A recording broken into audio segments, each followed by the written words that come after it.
പവിത്രത്തിൻ്റെ season 1 last എപ്പിസോഡിലേക്ക് ഏവർക്കും സ്വാഗതം. വേദയുടെ അരികിലേക്ക് ഡോക്ടർ വന്ന് സംസാരിക്കുകയാണ്. വേദ വിക്രമല്ലേ, ഹസ് എവിടെ എന്ന് ഡോക്ടർ ചോദിച്ചു. വരും എന്ന് വേദ മറുപടി പറയുകയാണ്. രണ്ടുപേരോടുമായി പറയേണ്ട കാര്യമാണ്. എന്തായാലും സസ്പെൻസ് വെക്കുന്നില്ല. കൺഗ്രാറ്റുലേഷൻസ്, വേദ ഒരു കുഞ്ഞിൻ്റെ അമ്മയാകാൻ പോകുന്നു, ഡോക്ടർ പറഞ്ഞിട്ട് പോയി. ഇത് കേട്ടപ്പോൾ വേദയ്ക്ക് സന്തോഷവും അതുപോലെ തന്നെ സങ്കടവും തോന്നി. വേദയുടെ കണ്ണുകൾ നിറഞ്ഞൊഴുകുകയാണ്. ഒപ്പം ചന്ദ്രശേഖരൻ അനിയൻകുട്ടനെയും വിക്രമിനെയും വേദയെയും കൊല്ലുമെന്ന് ഭീഷണിപ്പെടുത്തിയ കാര്യവും വേദ ഓർക്കുന്നു. ഡോക്ടർ അച്ഛനോട് പറയുകയാണ്, അനിയൻകുട്ടൻ്റെ ബോഡി കൊണ്ടുപോകാൻ മാർഗമൊന്നുമില്ലെങ്കിൽ ഇവിടെ തന്നെ സംസ്കരിക്കാനുള്ള മാർഗങ്ങൾ സ്വീകരിക്കണമെന്ന്. വേദയും വിക്രവും കൂടി കണ്ടിട്ടാവാം അവസാന തീരുമാനം എന്ന് അച്ഛൻ പറയുന്നു. പെട്ടെന്ന് അച്ഛനൊരു കോൾ വരികയാണ്. വിക്രമിനെ കൊലപാതക കുറ്റത്തിന് പോലീസ് അറസ്റ്റ് ചെയ്തു എന്ന് അച്ഛൻ എല്ലാവരോടും പറയുന്നു. എല്ലാവരും അത് കേട്ട് ഞെട്ടുകയാണ്. വേദയെ കാണാൻ മുറിയിലേക്ക് പോകാൻ എല്ലാവരും തീരുമാനിച്ചു. മുറി തുറന്നു നോക്കുമ്പോൾ അവിടെ വേദയുണ്ടായിരുന്നില്ല. എല്ലാവരും ജില്ലാ കോടതിയിൽ എത്തിയിരിക്കുകയാണ്. മാഷും കമലയും വിശ്വവും ശ്രീജയും ശങ്കരനും ജോസഫും രാജുവേട്ടനും എല്ലാവരുമുണ്ട്. കരഞ്ഞുകൊണ്ട് നിൽക്കുന്ന കമലയെ ശ്രീജ സമാധാനിപ്പിക്കുകയാണ്. ശ്രീകാന്തിൻ്റെ കാർ വരുന്നത് കണ്ട് ശങ്കരൻ നോക്കുന്നു. ശ്രീകാന്ത് ചെറിയൊരു ചിരിയോടെ അവരുടെ അടുത്തേക്ക് വരികയാണ്. മരുമകൻ എത്തിയില്ലേ, ഇന്ന് ഈ കോടതി മുറിയിൽ നിന്ന് ഒരു വേദയ്ക്കും അവൻ രക്ഷിക്കാനാവില്ല എന്ന് ശ്രീകാന്ത് ശങ്കറിനോട് പറയുന്നു. എന്ത് തെറ്റ് ചെയ്താലും അവൻ ഒരാളെ കൊല്ലില്ല. അവനെ രക്ഷിച്ചെടുക്കാൻ ഞാൻ ഏതറ്റം വരെയും പോകും എന്ന് മാഷ് പറയുകയാണ്. അവനെതിരെയുള്ള നിന്റെ കളി ഇനി ഞാൻ സമ്മതിക്കില്ല എന്ന് ശങ്കറിനും ശ്രീകാന്തിനോട് പറയുന്നു. അതിന് നിങ്ങളുടെ സമ്മതം ആർക്ക് വേണം? ഇതുവരെ ഞാൻ നടത്തിയത് കളിയുടെ മുന്നൊരുക്കമായിരുന്നു. ശ്രീകാന്തിനെ കളിക്കാൻ പോകുന്നേ ഉള്ളൂ. ആ കളിയിൽ എനിക്ക് കൂട്ടായിരിക്കേണ്ട ഒരാളെയാണ് അവൻ ഇല്ലാതാക്കിയത്, ശ്രീകാന്ത് പറയുന്നു. അപ്പോഴേക്കും ഒരു കാർ വരികയാണ്. ശ്രീകാന്ത് ചിരിച്ചുകൊണ്ട് പറഞ്ഞു. പകരം മറ്റൊരാൾ വന്നു. അതാരാണെന്ന് എല്ലാവരും ആകാംക്ഷയോടെ നോക്കുകയാണ്. അപ്പോഴേക്കും കാറിൽ നിന്ന് ദർശൻ ഇറങ്ങി വന്നു. അച്ഛന് ബലിയിട്ടുകൊണ്ടുള്ള വരവാ. ഇത്രയും നാളും കൂടെ നിന്നവൻ അച്ഛനെ കൊന്നു എന്നറിയുമ്പോൾ ഏതൊരു മകനും മനസ്സ് മാറും എന്ന് ശ്രീകാന്ത് പറയുന്നു.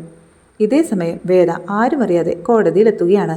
ദർശനെ കണ്ട സന്തോഷത്തിൽ വേദ ആദ്യം ദർശനരികിലേക്ക് ഓടാൻ ഒരുങ്ങിയെങ്കിലും പിന്നീട് ആലോചിക്കുകയാണ്, എങ്ങനെയെങ്കിലും ദർശനെ കണ്ട് കാര്യങ്ങളൊക്കെ പറയണമെന്ന്.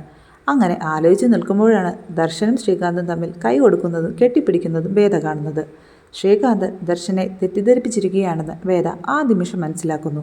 ശങ്കരൻ്റെ അടുത്ത് ചെന്ന് ദർശൻ പറയുകയാണ്, എന്നും ഞാൻ വേദയുടെ ഒപ്പമായിരുന്നു, എൻ്റെ അമ്മയെ വിധവയാക്കുന്നതുവരെ ഇനിയില്ല എന്ന് പറഞ്ഞ് ദർശൻ അവിടെ നിന്ന് പോവുകയാണ്. പിന്നീട് ശ്രീകാന്ത് ശങ്കറിനോട് മാത്രമായി സംസാരിക്കുകയാണ്. നിങ്ങൾക്കെല്ലാ കാലത്തും ഒന്നാമത് വേദയായിരുന്നു. എല്ലാ പരിഗണനയും അവൾക്ക്, എല്ലാ സമ്പാദ്യവും അവൾക്ക്. എല്ലാ സ്ഥാപനങ്ങളുടെയും നടത്തിപ്പ് അവകാശം വേദയുടെ പേർക്ക് എഴുതിയത് നിങ്ങളുടെ കുരുട്ടുബുദ്ധിയാണെന്ന് എനിക്കറിയാം. ആ സ്ഥാപനങ്ങളുടെ പിന്തുടർച്ചാവകാശം അവർക്കുണ്ടാകുന്ന കുഞ്ഞുങ്ങൾക്ക് എന്നുകൂടി എഴുതി വെച്ചപ്പോൾ ബാക്കി 2 പേരെ നിങ്ങൾ എഴുതി തള്ളി എന്നൊക്കെ ശ്രീകാന്ത് ശങ്കറിനോട് പറയുകയാണ്. എൻ്റെ ബാക്കിയുള്ള സ്വത്തുകൾ ഞാൻ നിനക്കും ദീപ്തിക്കുമല്ലേ എഴുതി വെച്ചത്. ഞാൻ ആരോടും പക്ഷഭേദം കാണിച്ചിട്ടില്ല. എല്ലാ സ്വത്തും സ്വന്തമാക്കാൻ നീയല്ലേ മോഹിച്ചത്. നിനക്കത് ഓതിത്തന്നത് ചന്ദ്രശേഖരനും. വേദയെ ദർശനെ കൊണ്ട് വിവാഹം കഴിപ്പിക്കാൻ ആഗ്രഹിച്ചത് പോലും ആ വഴിയെല്ലാം സ്വന്തമാക്കാൻ വേണ്ടിയായിരുന്നു അല്ലേ എന്ന് ശങ്കരൻ ചോദിക്കുകയാണ്. എന്താ സംശയം? അതുകൊണ്ടല്ലേ വന്നു കയറിയവനെ ഞാൻ കൊല്ലാൻ വരെ കൂട്ടുനിന്നത് എന്ന് ശ്രീകാന്ത് പറയുന്നു. മറഞ്ഞു നിന്ന് വേദ ഇതെല്ലാം കേൾക്കുന്നുണ്ടായിരുന്നു. എന്നിട്ട് അവനെ എന്തെങ്കിലും ചെയ്യാൻ നിനക്ക് സാധിച്ചോ? ഈ കോടതിയിൽ നിന്ന് ഞാൻ വിക്രമിനെ പുറത്തിറക്കും. ഇനി അവൻ എൻ്റെ മകളുടെ കൂടെ ജീവിക്കും. അവർക്കുണ്ടാകുന്ന കുഞ്ഞുങ്ങൾ എല്ലാ സ്വത്തുക്കളുടെയും അവകാശികളാകും. ഇനി നീ അത് അനുഭവിക്കാൻ പോകുന്നില്ല എന്ന് ശങ്കരൻ ശ്രീകാന്തിനോട് പറയുകയാണ്. ഇത് കേട്ട് ശ്രീകാന്ത് പറഞ്ഞു, അതിനു മുൻപ് ഞാൻ നിങ്ങളുടെ മകളെ കൊല്ലും. വേദയും ശങ്കരനും അത് കേട്ട് ഞെട്ടുകയാണ്. ഇന്നലെ അവൾ എൻ്റെ കയ്യിൽ പെടേണ്ടതായിരുന്നു, പക്ഷേ രക്ഷപ്പെട്ടു കളഞ്ഞു. ഇനി അധിക നാളില്ല. പകൽ വെളിച്ചത്തിൽ അവളെ എവിടെ കണ്ടു കഴിഞ്ഞാലും കൊന്നുകളയും, അതുറപ്പ്. ശ്രീകാന്ത് പറയുന്നത് കേട്ട് ശങ്കരൻ കലിതുള്ളി. വേദയ്ക്ക് സങ്കടം സഹിക്കാനായില്ല. അപ്പോഴേക്കും വിക്രമിനെയും കൊണ്ട് പോലീസ് എത്തി. ചെല്ല്, മരുമകനെയും കൊണ്ട് പോലീസ് വന്നിട്ടുണ്ട്, പോയി സ്വീകരിക്കുക എന്ന് ശ്രീകാന്ത് ശങ്കരനോട് പറയുകയാണ്. ശങ്കരൻ വേഗം വിക്രമിനരികിലേക്ക് പോകുന്നു. വിലങ്ങണിയിച്ചു കൊണ്ടുപോകുന്നത് കണ്ട് കമല കരഞ്ഞുകൊണ്ട് വിക്രമിൻ്റെ കവിളിൽ തലോടുകയാണ്. കമല വിക്രമിനോട് സംസാരിക്കണമെന്ന് പറയുന്നുണ്ടെങ്കിലും പോലീസുകാർ കമലയെ തള്ളി നീക്കിയിട്ട് വിക്രമിനെയും കൊണ്ടുപോകുന്നു.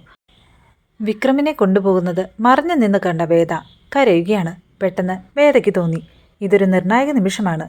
ഇവിടെയാണ് നീ തീരുമാനമെടുക്കേണ്ടത്. നീ ധൈര്യമുള്ള പെണ്ണല്ലേ. ഈ നാട്ടിൽ നിയമവും നീതിപൂടവുമില്ലേ. നിനക്ക് കോടതിയിൽ നേരിട്ട് ഹാജരായിക്കൂടെ? നീ ഒരു വക്കീൽ കൂടിയാണ്. കോടതിയോട് കാര്യങ്ങൾ വിശദീകരിച്ചാൽ നിന്റെ അച്ഛൻ നിനക്കനുകൂലമായി മൊഴി പറയില്ലേ? ശ്രീകാന്തിനെ പോലീസിനെ കൊണ്ട് അറസ്റ്റ് ചെയ്യിപ്പിച്ചുകൂടെ എന്നൊക്കെ ഉള്ളിലിരുന്ന് ആരോ ചോദിക്കുന്നത് പോലെ വേദയ്ക്ക് തോന്നുകയാണ്. പക്ഷേ തനിക്കൊന്നും സാധിക്കില്ല എന്ന് തോന്നി വേദ വീണ്ടും കരയുന്നു. പെട്ടെന്ന് എവിടെ നിന്നോ ഒരു ധൈര്യം വേദയ്ക്ക് കിട്ടുകയാണ്. കോടതിയിൽ കേസ് നടക്കുന്നു. പ്രതിയുടെ ക്രൈം റെക്കോർഡുകൾ പ്രകാരം നിരവധി കേസുകൾ മുൻപും പ്രതിയുടെ പേരിൽ ചാർത്തപ്പെട്ടിട്ടുണ്ട്. പ്രതിയുടെ രാഷ്ട്രീയ സ്വാധീനം പ്രത്യേകം കോടതി കണക്കിലെടുക്കുന്നു. ആയതിനാൽ കോടതി പ്രതിക്ക് ജാമ്യം നിഷേധിക്കുന്നു.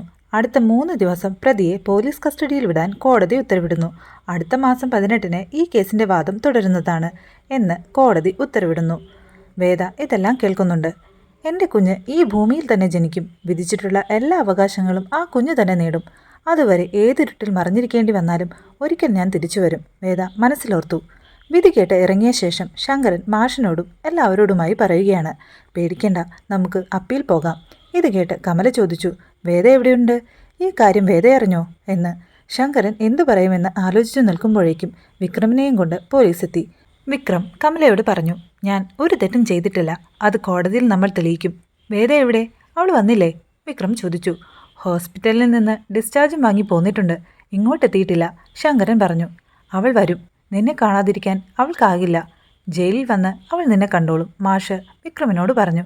അങ്ങനെ സംസാരിച്ചു നിൽക്കുമ്പോഴേക്കും ശ്രീനിവാസൻ വരികയാണ്. നീ ധൈര്യത്തോടെ പോയി വാ, പുറത്ത് ഞങ്ങളുണ്ടല്ലോ.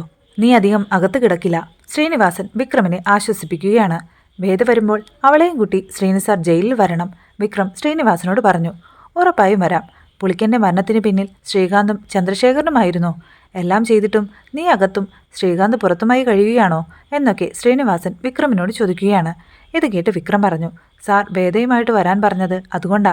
ഇതിനൊക്കെയുള്ള കണക്ക് തീർക്കേണ്ടത് നിയമപരമായിട്ടാ. ഞാനും വേദയും ഒരുമിച്ച് നിന്നത് തീർക്കും. വിക്രം പറയുന്നത് കേട്ട് ശങ്കരൻ പറഞ്ഞു, ഞാൻ BRS എടുക്കുകയാണ് വിക്രം. ഒരിക്കൽ കൂടി ഞാൻ വക്കീലിൻ്റെ കുപ്പായമണിയും. അത് നിനക്കും വേദയ്ക്കും നീതി കിട്ടാൻ വേണ്ടിയായിരിക്കും. എനിക്കിനി 3 മക്കളേ ഉള്ളൂ. അത് വേദയും ദീപ്തിയും പിന്നെ നീയുമാണ് എന്ന് പറഞ്ഞ് ശങ്കരൻ വിക്രമിനെ കെട്ടിപ്പിടിക്കുകയാണ്. അങ്ങനെ പോലീസുകാർ വിക്രമിനെ ജയിലിലേക്ക് കൊണ്ടുപോകുന്നു. രാജുവേട്ടനെയും ജോസഫിനെയും കണ്ട് വിക്രം പറഞ്ഞു, സോറി രാജുവേട്ട, അവനെ എനിക്ക് പറഞ്ഞു മുഴുവിപ്പിക്കുന്നതിന് മുൻപ് പോലീസുകാർ വിക്രമിനെ വണ്ടിയിൽ കയറ്റി കൊണ്ടുപോവുകയാണ്. എല്ലാവരും വിക്രമിനെ നോക്കി വിഷമിച്ച് നിൽക്കുമ്പോഴേക്കും ദർശൻ വന്ന് വിക്രമിനെ ദേഷ്യത്തിൽ നോക്കുന്നു. ആര് വിചാരിച്ചാലും നീ ഇനി പുറത്തിറങ്ങാൻ പോകുന്നില്ല. എൻ്റെ അച്ഛൻ്റെ ചോരയ്ക്ക് നീ അകത്ത് കിടന്ന് കണക്ക് പറയും, ദർശൻ വിക്രമിനോട് പറഞ്ഞു. അങ്ങനെ പോലീസുകാർ വിക്രമിനെ കൊണ്ടുപോയി. അതുകണ്ട് കമല നെഞ്ചുപൊട്ടി കരയുകയാണ്. ആരും കാണാതെ വേദ റെയിൽവേ സ്റ്റേഷനിലേക്ക് പോകുന്നു. വിക്രമിൻ്റെ കണ്ണുകൾ നിറഞ്ഞൊഴുകുകയാണ്. കഴിഞ്ഞുപോയ കാര്യങ്ങളെല്ലാം ഓർത്ത് ഓട്ടോയിലിരുന്ന് വേദയും കരയുകയാണ്. ജംഗ്ഷനിലെ സിഗ്നലിൽ വണ്ടികൾ നിർത്തിയപ്പോൾ 2 പേരും അടുത്തടുത്തുള്ള വണ്ടികളിലുണ്ടെങ്കിലും അവർ പരസ്പരം കാണുന്നില്ല. സിഗ്നൽ മാറുമ്പോൾ 2 പേരും 2 ദിശകളിലേക്ക് പോവുകയാണ്. ഇനി എന്തൊക്കെയാവും സംഭവിക്കുക? വേദയും വിക്രവും ഇനി എന്നാവും കണ്ടുമുട്ടുക? അതിനായി നമുക്ക് കാത്തിരിക്കാം. അതുവരേക്കും ബായ്.